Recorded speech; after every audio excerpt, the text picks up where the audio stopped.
السلام علیکم ورحمۃ اللہ۔ یہ شکوہ ان لوگوں کو کیا جا رہا ہے جو مسلمان کہلاتے تھے، مسلمان تھے، پھر دیکھیں پھر انہوں نے آپس میں اختلاف کیا اور فرقہ فرقہ ہو گئے۔ تو مسلمانوں کی جماعت تھی، پھر اس کے اندر محمد حنیف نے اور یعقوب علی نے آپس میں ضد ہٹ درمی کی وجہ سے آپس میں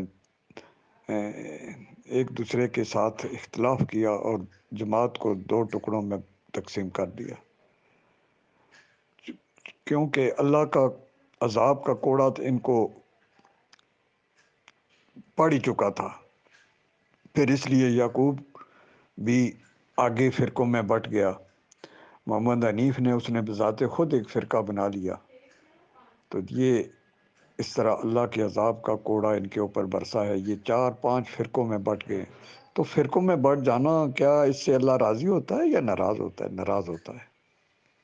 تو یہ معاملہ ہے کہ یہ نہیں ہے کہ یہ مشرکوں کو کہا جا رہا ہے، یہ جو اپنے آپ کو مسلمان کہلاتے تھے، مسلمانوں کی ایک جماعت تھی، اس کے اندر تفرقہ ڈالنے والوں کو یہ بتایا جا رہا ہے کہ تم لوگوں نے جو کام کیا ہے یہ غلط کام کیا ہے، تمہیں اس کی سزا ملے گی۔ تو یہ اللہ کا ہاتھ پھر اٹھ گیا ان کے اوپر سے، اسی لیے تو فرقے بنے ہیں۔ اگر یہ ایک امارت کی طرح رہتے، ایک جماعت رہتے، تو پھر اللہ کا ہاتھ ان کے اوپر تھا۔ اب ان سارے جو یعقوب ہے، محمد حنیف ہے، وہ دائیو ہے، یا جناب یہ بدر زمان کے بیٹے عماد الرحمن ہیں، یا یہ فیاض باجوہ ہے، ان کے اوپر مسلم کی روایت فٹ ہوتی ہے کہ امیر جو ہوتا ہے اس کی رعایا اس کو ٹوک سکتی ہے۔ تو اگر کسی وجہ سے رعایا کا کوئی فرد ٹوک دے، تو اگر امیر صاحب اس کو برا منا لیں، غصہ ہو جائیں، ناراض ہو جائیں، فتویٰ لگا دیں، تو اس کے اندر خیر ہی نہیں ہے۔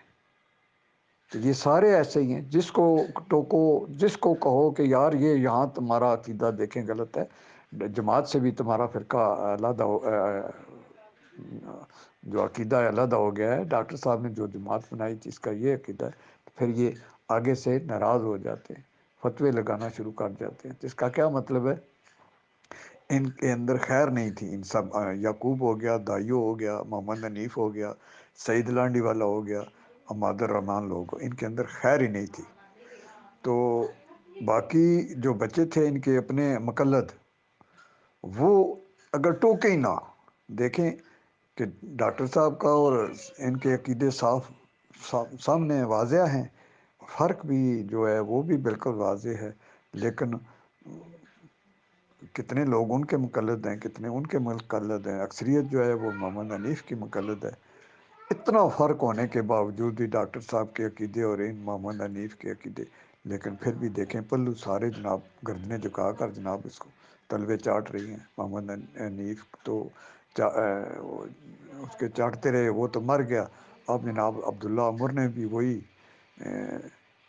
لائن آف لینتھ اختیار کی ہے، بلکہ اس نے تو آغاز اس چیز سے کیا ہے کہ اللہ تعالیٰ ہمیں محمد حنیف کے نقش قدم کے اوپر چلانا۔ تو یہ معاملہ ہے۔ تو یہ نہیں ہے کہ یہ فرقے دیوبندیوں نے بنائے ہیں، یا وہ تو چھوڑو ان کو، وہ تو ہیں عقیدے کے اندر ان کے شرک ہے، شرک میں ملوث ہے۔